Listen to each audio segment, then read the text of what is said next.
Hello, everybody. Denisse here. Welcome to our RED Program 147 translation video, which corresponds to Lab 20 of year 2025. I decided to jump straight into 147 because I tried to do 146 and I just couldn't do it. So I decided to just jump into 147. So here we are looking at Lab 20 of year 2025. We know here that the first 4 days of the lab correspond to the Day of the Saints, Day of the Dead, Day of the Dead, Day of the Living, and Day of the Awake. So it is a very important lab, and Alejandra develops it a lot more during the program. Okay, so lab 20 has to do with the ninth lab of the other person who is not me. Okay, and one thing that is very surprising is that just as it happens in the first lab, it happens in lab 20. And this is that it synchronizes with the calendar. Yeah. So we have the 1st of January up until the 16th of January, and that aligns with day 1, day 2, day 3 of the lab. Same thing happens in lab 20 because it aligns with the 1st of November. And another thing, it only happens in in month 1 and in lab 11, okay, which is lab 1 and lab 20. Month 1, month 11. This happens only in regular years, meaning that if it's a leap year, this doesn't happen, okay? This synchronization doesn't happen. So what Alice says is that we have been talking in other programs of the effect of the synchronization of the destinies that happen in lab 20. Why does she say this? Okay, I'm going to show you, but I have to show you with some graphs. Hold on. So here we're going to be looking at lab 4 and lab 20. Okay, as we can see here, we have the same frequencies, okay? But where does it all begin? Because we have the frequency 49, okay? And then we have frequency 49 over here, yeah? In the negative of lab 20, we have positive 49 in lab 4 and negative 49 in lab 20. Same thing here, 309 in positive in lab 20, 309 in negative in lab 4. So I'm gonna share with you this situation that I did here to contrast the synchronicities and the alignments that we have from lab 20 to lab 4. Okay, so that is the reason why Alejandra says that there is a synchronization of the destinies in lab 20. Why? Because there's a direct connection between lab 20 and lab 4. Okay, so then she says, lab 20 for us is like a revision of lab 4. Why? Because our destiny is always in the fourth cardinality. It is always inside a public space, which is the unified field. So when each of the contents is updating, that ends up having an impact in our destiny. So there is a connection in lab 4 and lab 20 of regular years, of course. So with this, Alice says that we become aware of the revision of our lab 4, meaning that if we ourselves do not reprogram our lab 4, then it is going to be the interference, the one that's going to do it for us. So let's say that the unified field, by updating all of the contents, the thing is that things fall into the place where they fit, okay? Why does she mean by this? If we don't reprogram our lab 4, when the unified field is updating all of the contents, which is lab 9 of the other, lab 20, then whatever is left is going to fit into the place that it can find, okay? So it's going to happen automatically if we don't do it. Then she goes on talking about this thing of the 31st of October, where it's Halloween or the Day of the Witches, El Día de las Brujas in Spanish. Why do they use this date for that? It is because in some way, they are trying to close the cycle of creation. 31st of October is the last day of the 10th month. That's why she says they are trying to close the cycle of creation so that the update falls with a specific type of preference, okay? Because the 31st of October is the day prior to the first day of Lab 20, right? Why? So there is an attempt to close the cycle of creation so that this update falls in with some kind of preference. Okay, so it is a sort of like determination of the year of creation, which is month 10, and also lap 8 of the other, which is lap 19. Then we have the beginning of lap 20, which is the ninth lap of the other. So we take it as already updated. Okay, so lap 20. Lap 20 is where all the contents where I'm included are updated. That's why we have the Day of the Saints. The saint has that circle on their head because it is as if it was a situation where the cone is turned on and it's anticipating me in relation to all of the 12 signals of the contents. Of course, this is in Ri, and this is in the first step, which is lógica in the SO cardinality of lap 20. Okay, and this happens only on common years when we have a February with 28 days. Okay, now on that day, on the first day of lap 20, Dmitry Mendeleev has 70,028 days. So what does that mean? What are we doing? What we are doing is that we are re-editing the periodic table of elements to manage in a solar way everything that falls in an absolute manner on the circuit. That is the reading of 70,028. Okay, and this happens precisely on the lap of the update. Okay, let's say that again. 70,028 days. We are re-editing the table to manage in a solar way everything that falls in an absolute way on the circuit. Okay, so the unified field is having a revision of its own legislation. What does she mean? Revision of its own legislation. Because we are having changes in the solar code. And this is because there are solar consciousness modulating the field. And this is not happening only today, it is happening since 2012. So this generates impacts as well. Okay, so on the day where this emission was recorded, the LGC calendar in its 2012 line, we had 3670. Those are the same digits in different order of the difference between the Jewish and the Christian year, which is 3760. Okay, so how many days do we need for that line 2012 in the LGC calendar to have 360, which is the exact difference between the Gregorian and the Jewish calendar? We have 90 days, okay? So 3670 plus 90, we have 3760.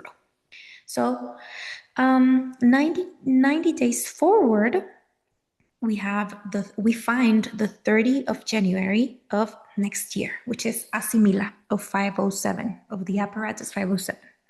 On that day, the line 2012 in the LGC calendar, we can read 3760, which is precisely the difference between the Jewish year and the Christian year.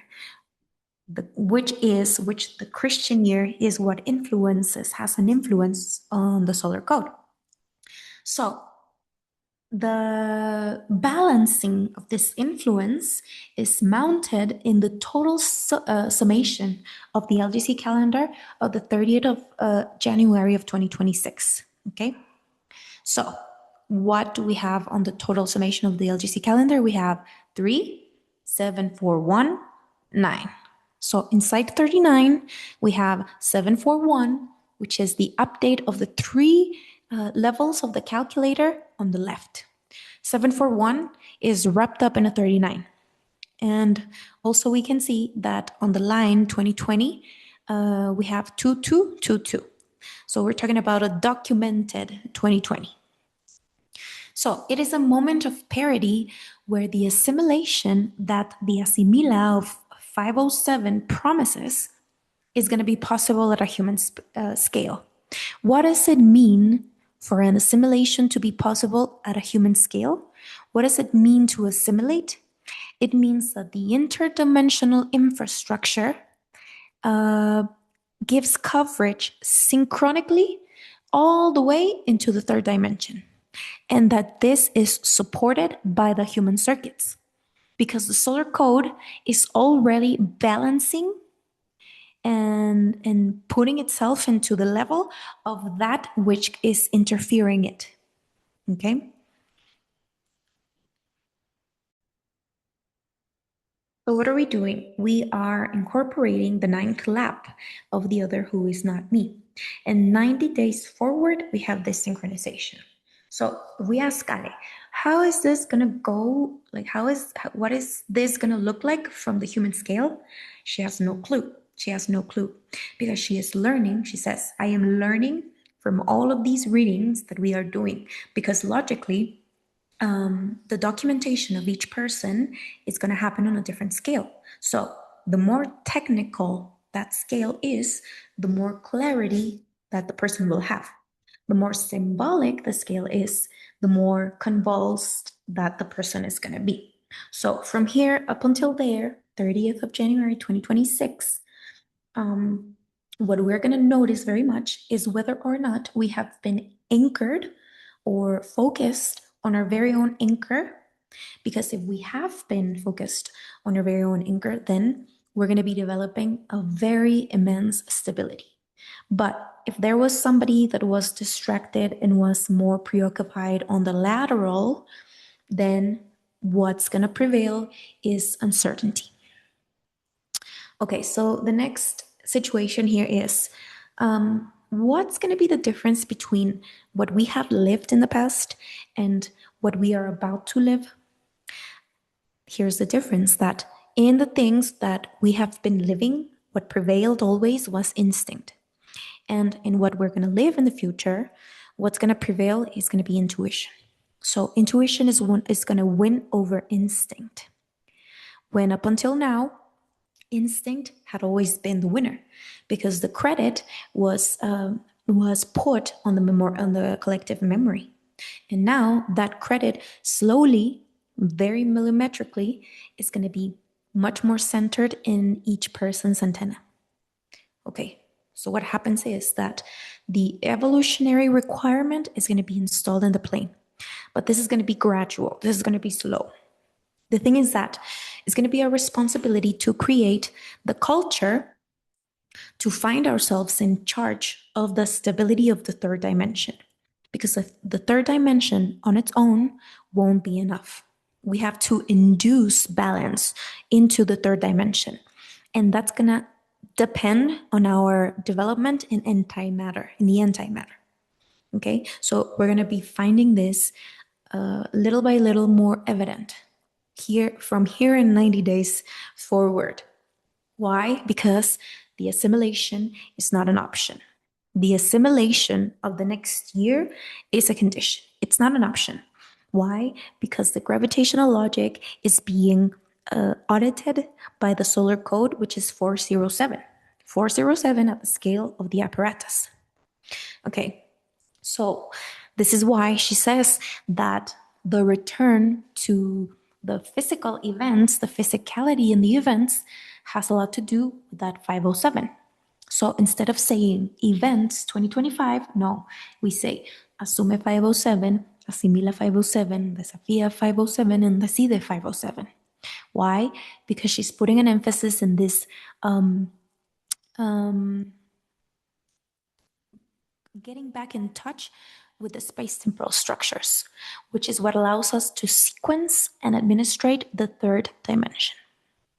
So conceptually, it is not the same thing to say that the human is physical and that it has a quality and that it has a quality of having imagination. It is not the same thing to say that than to say that I am an imaginary identity in origin and that I have an anatomical destination in my charge. Like I am in charge of an anatomical destination, but I am actually an imaginary entity in the origin. So, in the primary unfoldment, the source treats us like children, like spoiled children. But there we don't have an evolutionary requirement, but neither do we have physicality. Physicality depends on what we are able to codify in the antimatter and our capacity to support ourselves inside the cycles and processes inside the matter. So, for me to be able to support myself inside a cycle, I have to comprehend the process that carries. This thing about conceiving the cycle from outside and then inhabiting that cycle inside simultaneously. Okay, that is what's gonna make our interdimensional configuration grow. So it is very different to say that the imaginary quality is something that the human has, because from that place, we're gonna make a projection and we're gonna talk about quantum mechanics. But if we had an identity in that place where we are projecting, when we say quantum, we wouldn't say quantum, because that is the specific place where everything else has an origin. Okay, so there is a greater responsibility. The thing is that we are in a transition because, okay, we are first experiencing what is harder. That's why we need to have a bias in the memory. We need to have like a limit of perception in our memory, so that we can first absorb the third dimension. And then later, we're going to be able to administrate it. So it is logical that the challenge is inside. And to be able to take the reins of that internal evolution, we have to differentiate very, very well the fraction from the totality. The totality is the space of NO, and then there's a total, and then, okay, sorry, let's go again. We have the totality of the space, which is NO, and then we have the totality of the consciousness of that space, which is LLA. Okay, this is the reason why I need to work a lot with the differentiation between fraction and totality is because the identity in the fraction is going to allow me scalability, a scalar growth. It's going to allow me to take a little more space, and a little more scope. And then all of this allows me also to leave my own mark, my very own mark inside a space of collective memory. And then I can go and conquer a new space, a new occurrence, and there I can maintain the equilibrium inside scalability. But all of this is very slow, is very step by step, and it's not going to leave anything out. It's not going to leave anything out because we're talking about an evolutionary episode and collective all at once. It is going to be evolutionary and collective episode. And that all the new native people are going to have this quality already integrated, hopefully. That is why the challenge for us that we are native to previous apparatuses is to transit these scopes and elaborate them without having to die in the middle. That would be the challenge. But it's happening.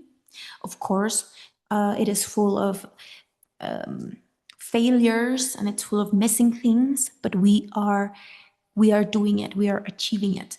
Humanity in its compound is achieving it. So the evolution, the accelerated evolution, is very noticeable, and we are having this evolution in all the areas. The thing is that in order for us to evolve, chaos is necessary, because if there is no chaos, there is no change, there is no opportunity. So Are we going to be accompanied by chaos? Yes, of course, we're going to be accompanied by chaos, but it is going to be a chaos that from LGC is going to be consumable for us to generate balance or equilibrium. But this is not going to happen if we are stranded navigating in human contents. Because if we do that, if we are only navigating in human contents, it's all going to be about how do I save myself? I don't know where to grab. Where should I grab myself from? What should I believe? What am I supposed to do? The thing is that if we are working at a different scale, there is nothing to do because it's all concepts. And the concepts does things in our antenna so that we can anticipate things before those things have an impact as a reactive in my life.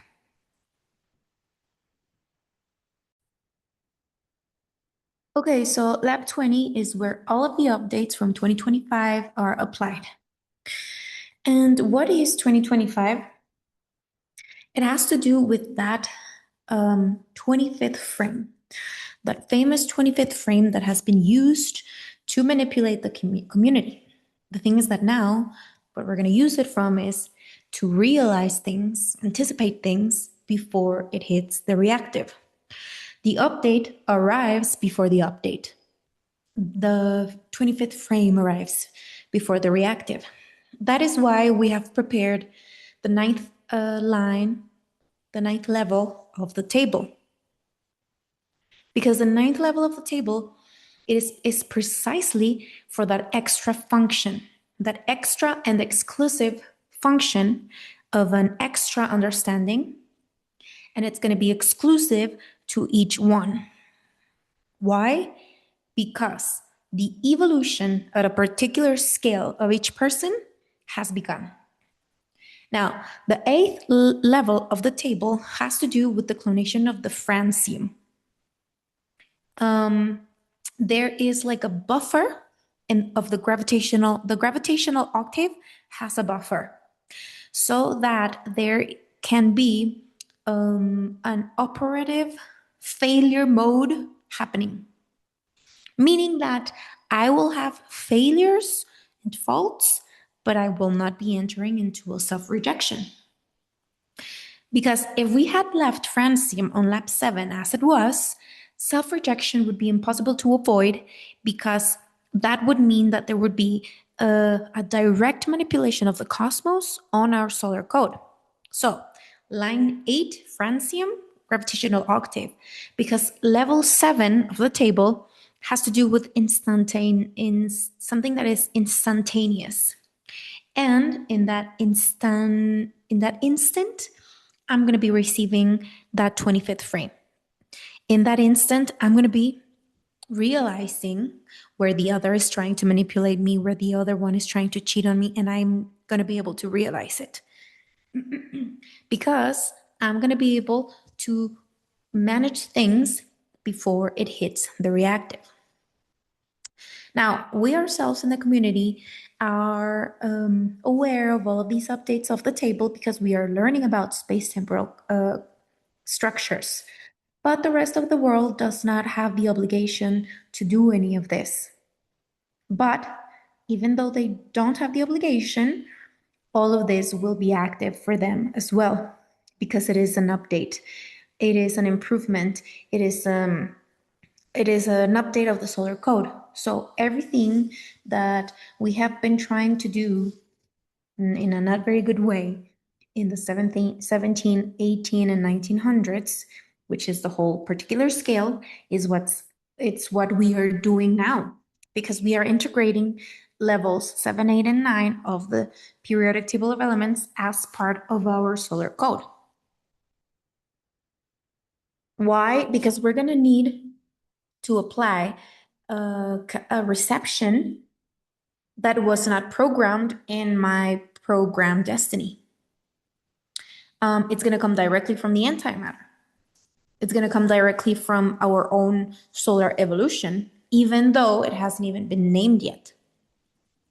So Even if the interference still wants to give credit to some kind of alien, some kind of ascended teacher, no, it is my own particular evolution lighting me up.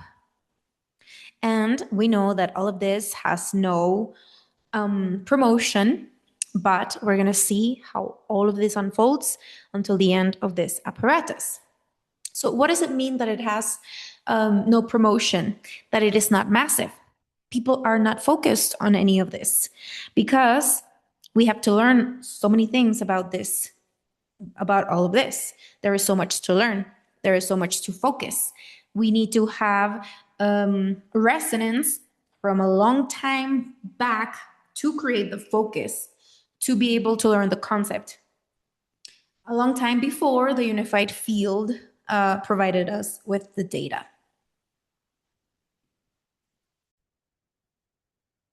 So, what data are we talking about? An example of this is the 70,000 days of Mendeleev hugging the anniversary of year 1582 in lab 18. So all of this is linked, but it has progressed millimetrically in these 13 consecutive and uninterrupted years. And all of this is documented inside the LGC calendar. So the LGC calendar serves us for the tracing of the event horizon. It serves us so that we are able to mature in our space temporal notions. It serves us so that our particular evolution is able to create improvements of framework contracts, meaning that the roles of my anatomic destination are going to be mutating and they're going to be increasing because of the capacity of response that's going to be accumulating. Okay, so the unified field is going to be the only authority that's going to regulate you and your and my central nervous system, the unified field. And she's saying yours, mine, and any of us, because the central nervous system is regulated by the unified field. And us, with that scope, we're going to be documenting. And inside that unit of memory, unit of collective memory, we're going to be leaving our own particular print, meaning that all of this is happening simultaneously. So that's going to be happening simultaneously is going to be similar to when the gold standard was active and everybody was growing equally. The thing is that now what we are working with, what the solar code is working with, it's not going to be able to be broken because the development is in the antimatter. So there is no way that this is going to be avoidable. It is immense, interesting, challenging. And there are many different resources that are going to be helping us to get through these challenges. The thing is that the internal work of each one of us is going to become more and more important because it's going to be vital for our own equilibrium. And culturally, we are very accustomed to supporting on whatever we have at hand, not on ourselves, because the resources we're working horizontally. But slowly, turbulence is not going to allow us to have that horizontal support. It's going to demand a vertical support, a support in our own interdimensional infrastructure. But the thing is that all of this comes at hand with the capacity that Alejandra is able to deliver understandable texts that are of high quality and reasonable for the third dimension, meaning that the rhythm is completely linked to the capacity of translation to the neurological scale, and so that it is able to be communicated. The rhythm of growth of all of this is going to be provided by the quality of those descriptions. That's why in Alejandra's daily life, the exercise in the explanation is continuous. It is daily. Same thing as if the body is not exercised, it gets, it loses mobility. Okay. Alejandra hasn't arrived to the level of the body yet. She is at the neurology. And what she has to do is work on the resource to be able to translate it more easily. But it is a hard task that every day she has to exercise in order to be able to improve the quality of the code.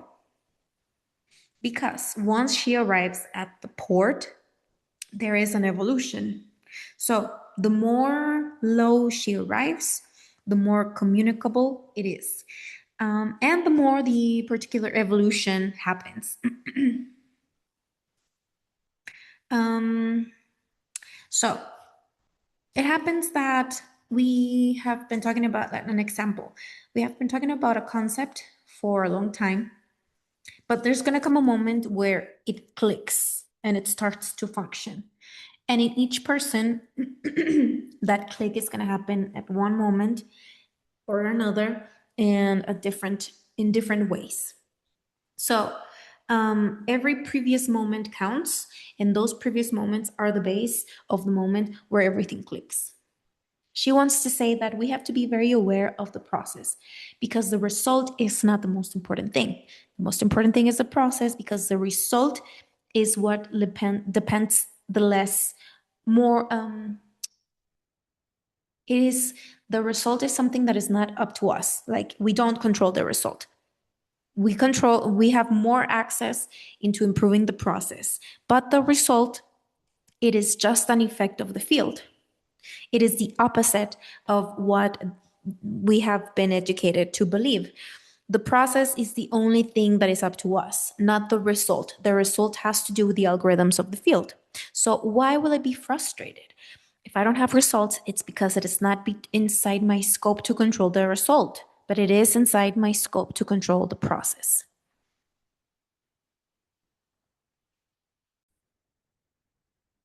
Okay, so going back to lab 20, which is the beginning of Red Program 147, lab 19 has to do with the octave of the other who is not me, meaning that I have updated the other's map.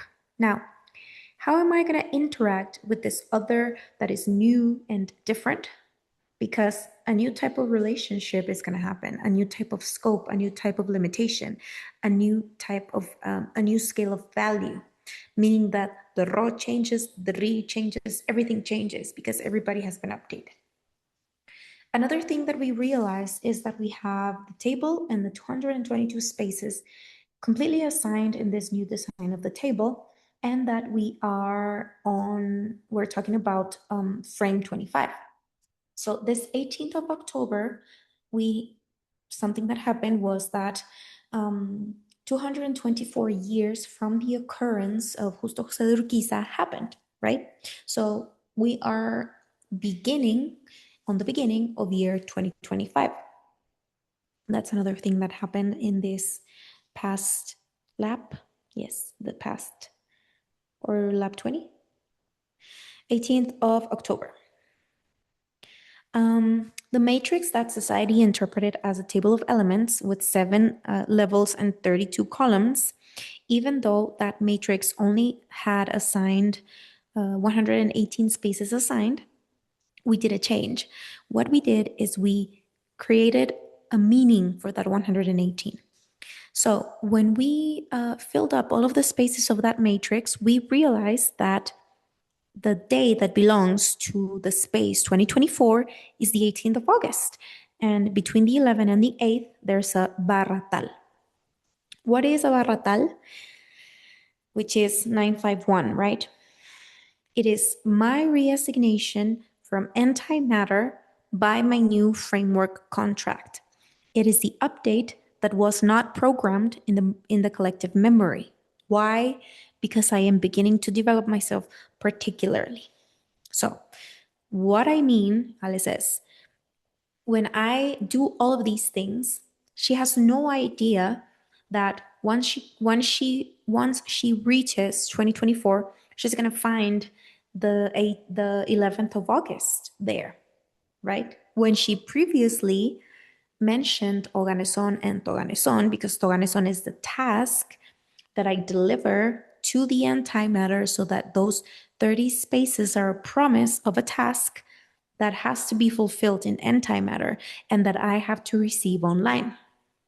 Why? Because I'm a particle that is in charge of an anatomic destination inside a memory that is collective, inside a universe that is public and that is not my own.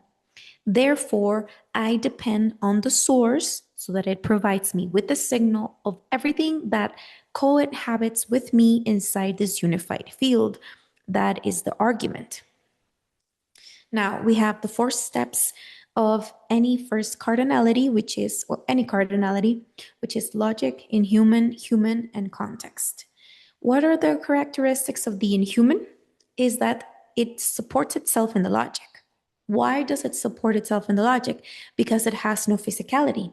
And by not having physicality, it doesn't work based on memory. It works based on signals and occurrences, meaning that those are activations that happen in the terms of the primary unfoldment. There is no neurology, there is no physicality.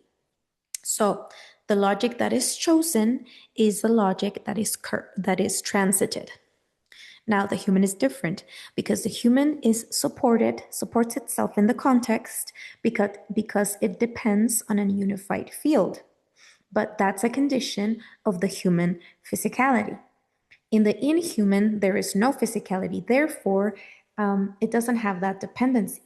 To assume the role of the inhuman is to conceive a logic for which I do not have any kind of memory or history inside the collective memory. So when a person enters into a resonance, it's because its inhuman is active in the logic that Alejandra is issuing. When the person enters into a resistance, it is because it compares what Ale says against a collective memory and cannot find it. So what does a person do? Validates the collective memory and rejects Alejandra. That is okay, that is fine. It is a characteristic of the human. It is supported on the context, and that context is unified in a previous manner. Now, whoever marks a resonance, an early resonance with LGC, it is because they have a living framework contract. They have the chance to edit the solar code alive. Because you are following this crazy lady that says things completely different from the rest of the world. And on top of that, the lady doesn't say, follow me, follow me, follow me, like me, like me, like me. What I want people to understand, says Ale, is that all of this has to do with things that happen in a different channel. And it is not a privilege. It is a responsibility, and it is the opposite thing to a privilege. Because from the symbolic, this can all be misinterpreted, and people may think that it is a privilege. No, the privilege is something that it is the least of. Because a privilege is to work linked to a collective memory. A privilege has to do with that. This is a responsibility. It is not a privilege, because we have to create that unit of memory. We have to create a new track inside that unit of memory. So who can create a new track inside a unit of memory? Somebody that does not have a static reference to previous contents. Because if it has that, then from what place are you going to create a new track? That's going to be impossible.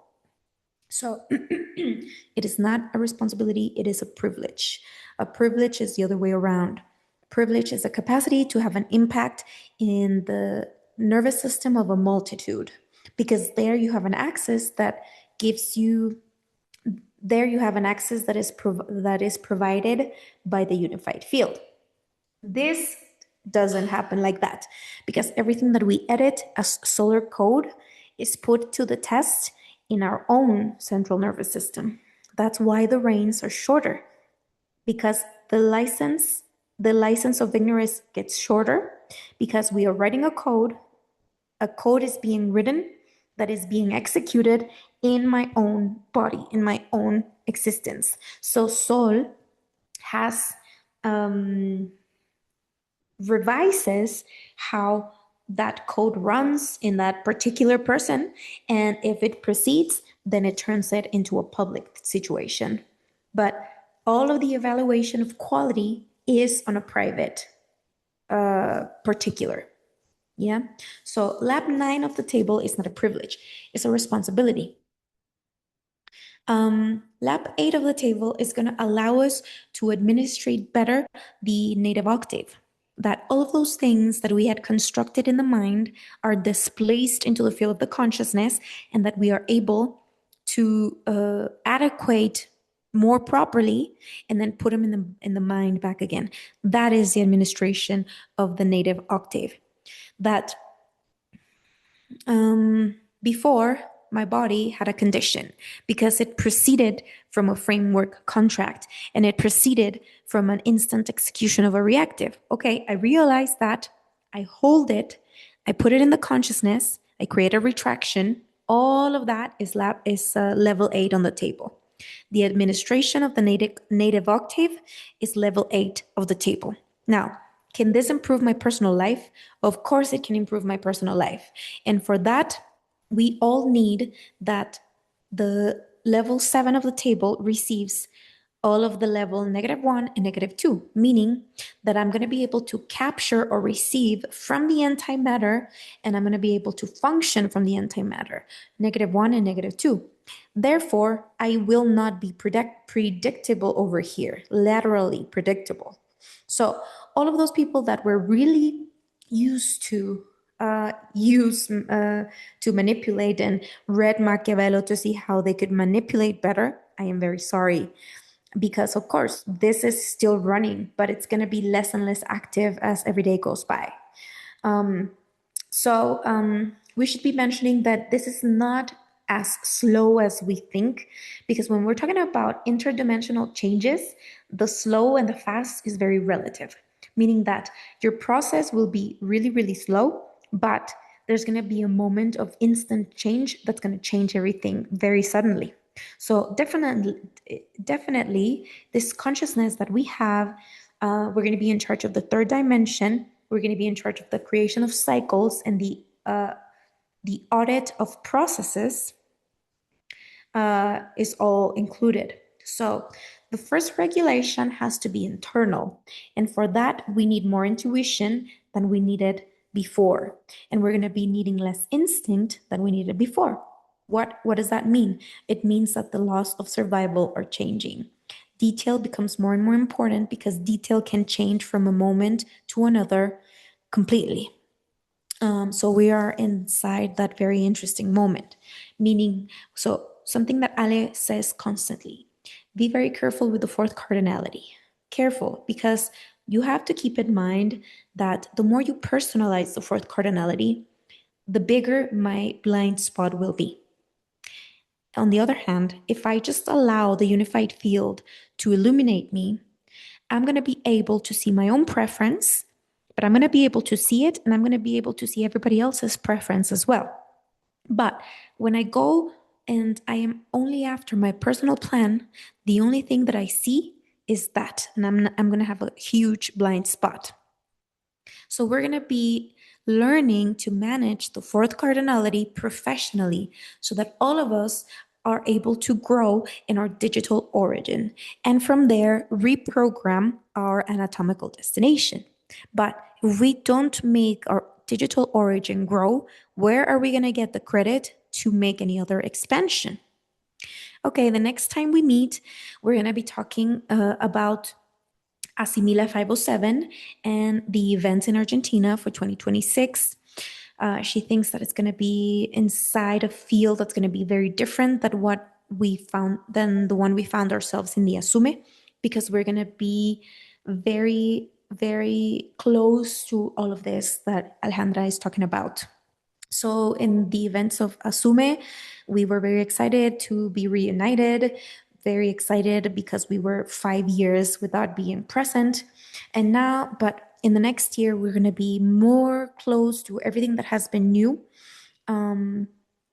So yeah, it's going to be exciting because we're going to be gaining spatial consciousness. And in spatial consciousness, all of the times are put together and they are linked together.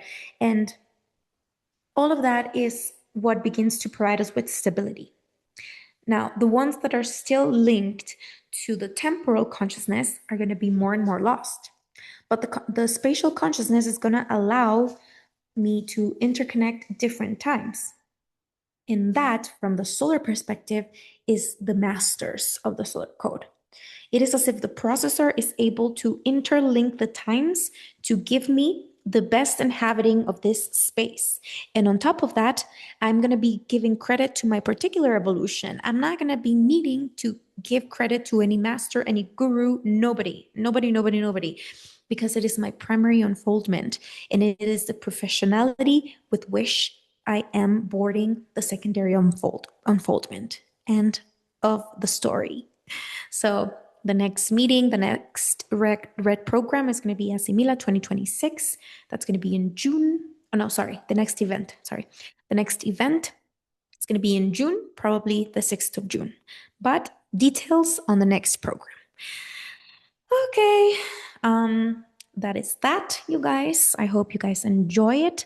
And hopefully we will have a meeting to review this material because there is a lot there that I think you guys are going to want to unfold. So make sure that you write your notes and you make your questions because we are going to have a meeting, okay? See you soon.